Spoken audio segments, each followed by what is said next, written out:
नमस्कार दोस्तों, मैं आशीष शुक्ला ज्योति पब्लिक न्यूज़ से। विधानसभा चुनाव सर पर मंडरा रहा है, जिसके मद्देनजर हम अभी बलौदाबाजार के पूर्व विधायक जनक राम वर्मा, जो कि बाबा के नाम से फेमस है, चलिए आज उनसे जानते हैं क्या है। सर, आपने इस बार दावेदारी अपनी पेश की है, क्या बोलेंगे? मैं कल सभी ब्लॉक अध्यक्षों के पास फार्म जमा कर दिया हूँ और जो हाईकमान का आदेश था कि ब्लॉक अध्यक्षों के पास फार्म जमा करना है, मेरी दावेदारी तो मैंने कर दिया है। अब निर्णय हाईकमान के ऊपर है कि वो किसको अपना उचित समझते हैं, जिसको भी टिकट देंगे हम सब मिल के करेंगे। आप इसके पूर्व बलौदाबाजार में विधायक रह चुके हैं, उस कार्यकाल में आपसे क्या काम अधूरा रह गया जिसको आप इस वर्ष पूरा करना चाहेंगे यदि पार्टी और जनता आपको साथ दे? देखिए, उस समय क्या था कि भारतीय जनता पार्टी की शासन था और मेरे से जितना हो सका मैंने कोशिश किया कि जनता का सेवा करूं और बलौदाबाजार और बलौदाबाजार विधानसभा के जहां भी जिस गांव में, जिस शहर में जो चीज़ की आवश्यकता हो उसके अनुरूप मैंने काम किया और कोशिश पूरा किया कि मतलब मैं जनता के अनुरूप काम करूं। और रहा सवाल, अभी मान लो मैं बनता हूं, अभी तो टिकट हाईकमान निर्णय करेगी, मिलेगा तो निश्चित रूप से हमारी सरकार बनेगी और सरकार बनेगी तो अच्छे ढंग से हम काम करेंगे और अच्छे मन से काम करेंगे और कोशिश करेंगे कि जो हमारा कुछ काम अधूरा बचा होगा उसको जनता जो मांग करेगी उसके अनुरूप हम काम करेंगे। इसके पूर्व जब आपकी जो हार हुई थी वो बहुत कम मतों से हुई थी, इस पे क्या बोलेंगे आप? क्या ऐसा कारण था कि आपकी जो हार का सामना करना पड़ा था? उसका कोई कारण नहीं का, एक तो कारण देखो क्या है, एक तो मेरी गलती, अपनी गलती महसूस करना चाहिए, मेरे से कहीं चूक हुई होगी। दूसरी गलती ये है कि हमारे नवयुवकों को छला गया, 35,000 आवेदन लिया गया और उन्होंने ये सोच के आवेदन लिया गया कि हम जो भी काम कर रहे हैं उद्योगों में सबको भगाएंगे बाहर वालों को और आप लोगों को नौकरी में रखेंगे। 35,000 आवेदन लेना, आप समझते हैं कि हमारे बेरोजगारों के भविष्य के ऊपर खिलवाड़ किया उन्होंने और इसके कारण हमारी हार हुई।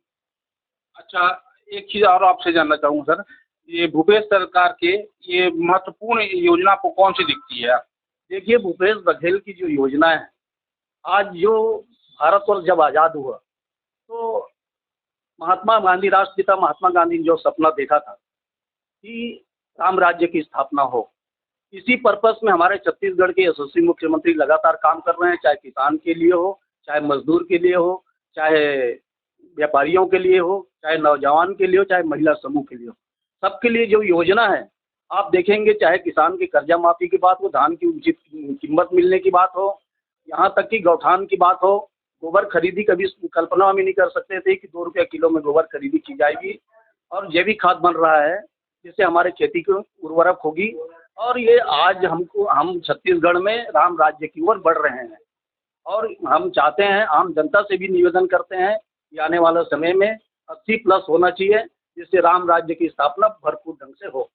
सरकार की महत्वपूर्ण योजना घुरवा घरवा गौठान, और गौठानों पे ये देखा जा रहा है कि पहले से कहा गया था प्रशासन की ओर से कि पैरा का संग्रहण करें और गौठानों पे पैरा दिखता नहीं है। आगे पशुओं के मौत की खबरें आएंगी, उसकी जवाबदारी किसकी बनती है आपकी? देखिए क्या है, शासन बहुत योजना बना के अच्छे ढंग से काम कर रही है। अब सोचिए कि एक एक गांव में एक तो जमीन अधिग्रहण होते जा रहा था और नाजायज कब्जा होते जा रहा था, उसको बचाने के लिए हमने गौठान का व्यवस्था किया हमारे यशस्वी मुख्यमंत्री ने। दूसरी बात यह है कि एक एक गौठान में 50 लाख से करोड़ों रुपया खर्च किया जा रहा है। किस लिए किया जा रहा है? हम किसानों के लिए, क्योंकि हम किसान को समझने की आवश्यकता है, क्योंकि कोई भी योजना केवल 3 साल में लागू हो जाए, पूर्ण हो जाए, यह संभव नहीं है, क्योंकि 2 साल तो कोरोना में निकल गया था। हमारे सरकार को 3 साल अभी पूरा साल काम करने का मौका ही नहीं मिला है। तो आने वाला समय में दिखेगा कि गौठान क्या है और इसकी स्वरूप क्या होना चाहिए। निश्चित रूप से कल्पना जो है साकार होगा और छत्तीसगढ़ में जो यशस्वी मुख्यमंत्री जो सोच के रखे हैं, निश्चित रूप से बहुत अच्छे ढंग से फलीभूत होगा। सरपंचों का कहना है हम अपने गांव के विकास का पैसा गौठानों में इस पे खर्च कर देने, जिसपे गांव पे बहुत बहुत ही बदहाली, गंदगी का माहौल देखने को मिलता है, सड़कें बेहाल दिखती हैं, इस पे आप क्या बोलेंगे? देखिए क्या है, सरपंच अपने विचार से जो भी सोचे, पर सवाल है सरपंच की जिम्मेदारी होती है गांव की व्यवस्था, क्योंकि गौठान भी एक व्यवस्था है। क्योंकि आज जानवर के नाम से सब परेशान है, किसान परेशान है और हमारी आर्थिक स्थिति तो किसानी से है ना। तो अगर मान लो सरपंच का कुछ पैसा लग भी रहा है गौठान में, तो उसमें उस सरपंच को आपत्ति नहीं होनी चाहिए, क्योंकि सरपंच भी तो एक किसान है, उनको भी समझना चाहिए। और ये सब जो भी स्कीम चल रही है, निश्चित रूप से हम किसानों के लिए, सभी के लिए चल रहा है। इसमें किसी प्रकार की सरपंचों को सोचने की आवश्यकता नहीं, हर काम बहुत अच्छे ढंग से किया जा रहा है। शिक्षा के क्षेत्र में क्या करना चाहेंगे सर? शिक्षा में तो आप देख ही रहे हैं, स्वामी आत्मानंद स्कूल का जो व्यवस्था छत्तीसगढ़ में अभी तो चल रहा है, निश्चित रूप से मैं सोचता हूँ किसी भारतवर्ष में कहीं भी नहीं है। शिक्षा की स्तर तो छत्तीसगढ़ में इतना आगे बढ़ेगा कि आने वाले 10 साल में आप देखेंगे कि हमारे बच्चे इंग्लिश में कहाँ से कहाँ पहुँच जाएंगे।